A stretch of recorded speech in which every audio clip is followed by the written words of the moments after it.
அதோட case Vivo உங்களோட D சீரிஸ்ல அடுத்த ஸ்மார்ட் போனான விவோ T3 ப்ரோ எடுத்துட்டு வந்தாங்க. விவோட இந்த மிட் லெவல் சீரிஸ்ல எனக்கு கொஞ்சம் ஃபேவரட்டான சீரிஸ்னு சொல்லலாம். ஏன்னா ஒய் சீரிஸை கம்பேர் பண்ண போல டி சீரிஸ்ல நிறைய நல்ல ஸ்பெசிஃபிகேஷன்ஸ் கொடுப்பாங்க. ஃபோன் கொஞ்சம் ப்ரீமியமா இருக்கும், தென் கொடுக்குற காசுக்கு நல்ல ஸ்பெக் இருக்கும் அப்படிங்கிறத டி சீரிஸ்ல எதிர்பார்க்கலாம்.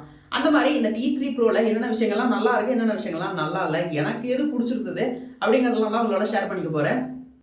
விவோட T3 ப்ரோல ஃபர்ஸ்ட் என்ன அட்ராக்ட் பண்ணது அதோட லுக் பேட்டர்ன் தான் சொல்லலாம். அதோட டிசைன் வந்து சூப்பராகவே பண்ணியிருந்தாங்க அப்படின்னு தான் சொல்லணும். தென் மெயினாக அந்த கேமராவோட மாடல் ரெக்டாங்கிள் ஷேப்ல 2 கேமராஸ் பிளேஸ் பண்ணியிருந்தாங்க. சுற்றி அந்த சில்வர் கலர் கோட்டிங் இருக்கிற மாதிரியான அந்த ரெக்டாங்கிள் ஷேப் வந்து கொஞ்சம் அட்ராக்டிவா ப்ரீமியமா ஃபீல் ஆச்சு. தென் டிசைன்ல 2 விஷயங்கள் இருக்கு. ஒன்று என்னன்னா, இது நமக்கு லெதர் பேக்ல இருக்கிறதா, மோஸ்ட்லி அந்த ஆரஞ்சு கலர்ல பார்க்கக்கூடிய நம்ம smart phone leather back use பண்ணியிருக்காங்க, vegan leather. But emerald green ஒரு வேரியன்ட் இருக்கு, அது பார்த்தோம் அப்படின்னா நமக்கு பிளாஸ்டிக் பெல் யூஸ் பண்ணியிருக்காங்க. இது மேஜர் டிஃபரன்ஸை வந்து காட்டுது அந்த லுக் ஃபீலிங்ல. உங்களுக்கு லெதர் வேணும்னா லெதர் சூஸ் பண்ணிக்கலாம், இல்லப்பா எனக்கு அதை வந்து மெயின்டைன் பண்ண கஷ்டம் அப்படின்னா ஆட்டோமேட்டிக்கா வந்து அப்படியே பிளாஸ்டிக் பெல் பக்கம் போயிடலாம். அதிகபட்சம் அதோட ஸ்லிம்னஸ் அப்படின்னு பார்த்தோம்னா 7.8 கிட்டத்தட்ட 8 mm திக்னஸ் அவ்வளோ மெயின்டைன் பண்ணுறாங்க. அக்யூரேட்டாக இல்லை, பட் 8 mm திக்னஸ் வந்து இங்கே கொடுத்துருக்காங்க.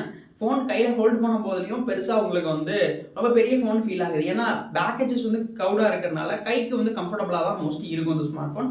அதனால வந்து ரொம்ப பெருசாக அது வந்து ஃபீல் ஆகாது. டிஸ்பிளேஸ் பக்கம் வந்தோம் அப்படின்னா இங்கே இருக்கிறது 6.7 inch இருக்கக்கூடிய 3D கவுட் AMOLED டிஸ்பிளே. அது மட்டும் இல்லாமல் 120 Hz ரெஃப்ரெஷ் ரேட் இருக்கு, 4500 Hz பீக் பிரைட்னஸ் லெவலில் மெயின்டைன் பண்ணுது. அண்ட் PWM டிமிங்லையும் குறை வைக்காம 2160 Hz PWM டிமிங்கும் இந்த ஸ்க்ரீனில் கொடுத்துருக்காங்க. அது மட்டும் இல்லாமல் நமக்கு கண்டென்ட் பார்க்கும்போது இது ஒரு HDR10 சப்போர்ட்டும் இருக்குது. அதனால மோஸ்ட்லி கண்டென்ட் பார்க்கும்போது நமக்கு பெட்டரான ஒரு எக்ஸ்பீரியன்ஸ் கொடுக்குது. ஸ்டீரியோ ஸ்பீக்கர் செட்டப் கொடுத்துருக்காங்க. தென் இதுவுமே ஒரு நல்ல பாசிட்டிவான திங்காக இருந்தது. ஏன்னா விவோ ஃபோன்ஸ் நிறைய ஃபோன்ஸ் கொஞ்சம் ப்ரைஸ் அதிகமாச்சாலும் சிங்கிள் ஸ்பீக்கரை கொடுத்துறாங்க. அந்த சிங்கிள் ஸ்பீக்கரில் சவுண்ட் வந்து நல்லா கேட்குது. பட் சிங்கிள் ஸ்பீக்கர் என்ன ஆகுதுன்னா ரொம்ப சவுண்டு இறையிற மாதிரி சில டைம் ஒரு ஃபீல் இருக்குது. ஏன்னா என்னோட ஃபோனுமே கிட்டத்தட்ட அந்த மாதிரி ஒரு ஃபீல் எனக்கு கொடுத்துச்சு. சிங்கிள் ஸ்பீக்கர் ஆனால் பட் சவுண்ட் வந்து அதோட ரொம்ப ரேஞ்ச் அதிகமாக இருக்கும்போது ரொம்ப இறையிற மாதிரியான ஒரு ஃபீல் இருக்குது. பட் இதில் ஸ்டீரியோ ஸ்பீக்கர் செட்டப் கொடுத்துருக்கிறது ஒரு நல்ல விஷயமா தோணுச்சு. பட் ஓகே, நல்லா பண்ணியிருக்காங்க. என்ன இப்போ வர அந்த ப்ரீமியம் செக்மெண்ட்லாம் அந்த ஐஆர் ப்ளஸில் கொடுக்குறாங்க, அதையும் கொடுத்துருந்தா இன்னொரு எக்ஸ்ட்ரா பாசிட்டிவாக இருந்திருக்கும். பட் அங்கே இல்லை. ஓவராலாக மற்ற விஷயங்கள்லாம் நல்லா இருந்தது. 4500 Hz பிரைட் பிரைட்னஸ் லெவல் இருக்கு. நம்ம இண்டோரில் குறையே சொல்ல முடியாது, அவுட்டோர்லையும் குறை சொல்ல முடியாத அளவுக்கு நமக்கு ஸ்க்ரீனோட பர்ஃபார்மன்ஸ் இருக்கு. ஏன்னா நீங்கள் டேரக்டான சன்லைட்டில் பார்க்கும்போது கூட ஸ்க்ரீன் வந்து உங்களுக்கு ரொம்ப அக்யூரேட்டாக தெரியும். அதனால வந்து இந்த 4500 Hzங்கிறது உண்மையாகவே ஒரு நல்ல மேட்டராக இருந்தது. பட் இதுக்கு 4500 Hz தேவையா, ரொம்ப அதிகமாக தெரிஞ்சதே அப்படிங்கிற மாதிரி இருந்தது. பட் ஓகே, இந்த மாதிரி ஒரு விஷயத்தையும் கொடுத்துருந்தாங்க. விவோ T3ல கேமராஸ் அப்படின்னு எடுத்துக்கும் போல பிரைமரியாக ஒரு 50 MP சென்சார் பிளேஸ் பண்ணியிருக்காங்க. தென் இது ஒரு சூப்பரான மேட்ரு. ஏன் சூப்பரான மேட்ரு அப்படின்னு சொல்கிறேன்னா, இந்த 50 MP சோனியோட சென்சார் வந்து பிளேஸ் பண்ணியிருக்காங்க. சோனியோட IMX882 அந்த சென்சார் யூஸ் பண்ணியிருக்காங்க. மேக்ஸிமம் 4K 60 FPS வரைக்கும் நம்ம வீடியோ எடுத்துக்க முடியும். விவோ ஃபோன்ஸில் பொதுவாக ஸ்டேபிலிட்டி அப்படிங்கிறது ஒரு நல்ல விஷயம் இருக்குது. இதில் ஓவர்ஸ்க்கான ஆப்டிமைசேஷனும் கொடுத்துருக்காங்க. 4K 60 FPS வரைக்கும் மேக்ஸிமம் ரெசல்யூஷன்ஸில் நம்மளால் வீடியோஸை எடுத்துக்க முடியும். ஃபோட்டோஸ் பொறுத்த வரைக்கும் நிறைய சொல்லியிருக்காங்க. வந்து நம்ம இதில் நல்லா நைட் மோட்ஸ் எடுக்கலாம், நாய்ஸ் கேன்சல்ஸ் இருக்குது, அது பெருசாக இருக்காது, நல்ல லைட்டிங்லாம் நல்லா ஃபோட்டோஸ் கிடைக்கணும், நிறைய விஷயங்களை கிளைம் பண்ணுறாங்க. தென் சோனி சென்சார் விவோட ஆப்டிமைசேஷனோட சேர்த்து கொஞ்சம் பெட்டராக இருக்கக்கூடிய எக்ஸ்பீரியன்ஸை கொடுக்குன்னு நானும் நம்புகிறேன். செகண்டாக இருக்கிறது ஒரு 8 MP அல்ட்ரா வைட். இதைத்தான் எப்படி நம்புறதுன்னு தெரியல. ஏன்னா 8 MP ரொம்பவே கம்மியாக தெரிஞ்சது. இன்னும் கொஞ்சம் பெட்டராக கூட கொடுத்துருக்கலாம். 120 டிகிரி வரைக்கும் ஃபீல்ட் ஆஃப் வியூவை கவர் பண்ணணும் அப்படின்னு கிளைம் பண்ணுறாங்க.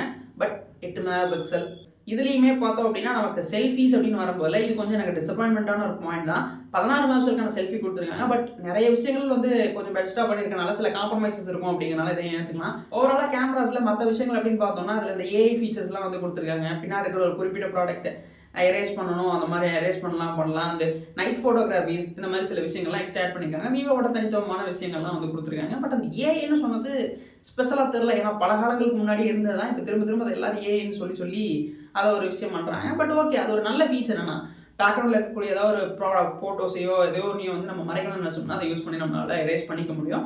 பர்ஃபார்மன்ஸ் பக்கம் வந்தோம்னா இருக்கக்கூடிய ஸ்னாப்ட்ராகன் ப்ராசர் வந்து எடுத்து வருவாங்க. ஸ்னாப்ட்ராகனோட 7 Gen 3 ப்ராசர் வந்து இங்கே பர்ஃபார்ம் பண்ணுது. தென் இந்த ப்ராசர் பொறுத்த வரைக்கும் அவங்க கம்பேரபிலிட்டிலேயே அவங்களோட ஆன்கோயிங் பேஸ்லேயே வந்து என்ன போட்டிருந்தாங்கன்னா, இது Dimensity 7200 பெட்டர் பர்ஃபார்மன்ஸ் இருக்கும். ஏன்னா 7200 பார்த்தோம் அப்படின்னா நமக்கு Antutu ஸ்கோரில் 750,000 ஸ்கோர் தான் வந்து மெயின்டைன் பண்ணுது. பட் எங்களோட இந்த ஸ்னாப்ட்ராகன் 7 Gen நாங்கள் அங்கே ஆப்டிமைசேஷனோட சேர்த்து பார்த்தோம்னா Antutu ஸ்கோர் லெவல் அப்படிங்கிறது 850,000 வரைக்கும் இருக்கும் அப்படிங்கிறத கிளைம் பண்ணுறாங்க. தென் Antutu ஸ்கோர்லாம் ஓகே, பட் பர்ஃபார்மன்ஸ் பொறுத்த வரைக்குமே 7 Gen 3 அப்படிங்கிறது ஒரு நல்ல பர்ஃபார்மராக தான் கன்சிடர் பண்ணலாம். கேமிங் லெவலையும் ஒரு மிட் லெவலுக்கு ஒரு சூப்பரான ப்ராசர் அப்படிங்கிற மாதிரி தான் சொல்ல முடியும். தென் பர்ஃபார்மன்ஸ் ஓரியன்டாக பெருசாக கவலைப்பட்டுக்க வேணாம். இது டே டு டே டாஸ்க்கு ஆகட்டும். அண்ட் கேமிங் பர்ஃபார்மன்ஸ் வரும்போது மோஸ்ட் சாட்டிஸ்ஃபேக்ஷன் இருக்கணும் அப்படிங்கிறத நம்ம எதிர்பார்க்கலாம். தென் கேமிங்னு சொல்லும்போது தான் எனக்கு ஒரு முக்கியமான விஷயம் ஞாபகம் வருது. இதில் வேஃபர் ஷாம்பிங் கூலிங் டெக்னாலஜியும் கொடுத்துருக்காங்க. மோஸ்ட்டாக நம்ம கேம் விளையாடும் போது ஹீட்டிங் இஷ்யூஸை பெருசாக ஃபீல் பண்ண மாட்டோம் அப்படிங்கிறது எங்களோட கிளைமிங்ஸாக இருக்குது. And out of the box Android 14 எடுத்துகிட்டு வராங்க. நம்ம Android 14 அதோட FunTouchOS 14 நமக்கு இங்கே ரன் ஆக போகுது. தென் அவங்க ப்ராமிசஸ் படி பார்த்தோம் அப்படின்னா நமக்கு அடுத்த 2 Android அப்டேட்ஸ் 15, 16 நமக்கு 3 வருஷத்துக்கான செக்யூரிட்டி அப்டேட்ஸும் கிடைக்கும் அப்படிங்கிறத ப்ராமிஸாக கொடுத்துருக்காங்க. விவோ மோஸ்ட்லி அவங்க ப்ராமிசஸை காப்பாற்றிட்டு தான் இருக்காங்க. தென் இதுக்கும் கிடைக்கும் அப்படின்னு எதிர்பார்க்கலாம். தென் இதெல்லாமே இந்த ஃபோனோட ஒரு நல்ல பாசிட்டிவ் திங்காக வந்து ஃபீல் ஆக இருந்துச்சு. அண்ட் பேட்டரின்னு பார்க்க போது ஃபோனில் 5500 mAhக்கான பேட்டரி கொடுத்து அதை சார்ஜ் பண்ணுறதுக்கு 18 வாட்ஸ்க்கான ஃபாஸ்ட் சார்ஜர் கொடுத்துருக்காங்க. அண்ட் ரிவர்ஸ் சார்ஜிங்கும் கொடுத்துருக்காங்க. 7.5 வாட்ஸ்க்கான ரிவர்ஸ் சார்ஜிங்கும் வந்து இந்த ஃபோனில் இருக்குது அப்படிங்கிறது ஓவரால் 80 வாட்ஸ்ங்கிறது ஒரு நல்ல மேட்ரு. அதிகபட்சம் பார்த்தோம் அப்படின்னா நமக்கு 46 நிமிஷத்தில் நம்மளோட ஃபோன் ஃபுல்லாக சார்ஜ் ஆகும் அப்படின்னு அவங்களோட பேஜில் கிளைம் பண்ணியிருக்காங்க. தென் ஓகே, இதுவும் ஒரு சுண்ணலாக தான் இருந்தது. அதே மாதிரி 1% சார்ஜ்னா நீங்கள் 23 நிமிஷம் கால் பேச முடியும் கிளைம் பண்ணுறாங்க. இது இன்னுமே எனக்கு கொஞ்சம் சர்ப்ரைஸ்லி இருந்தது. இது பாசிபிளா அப்படிங்கிறது கொஞ்சம் டவுட் இருந்தது.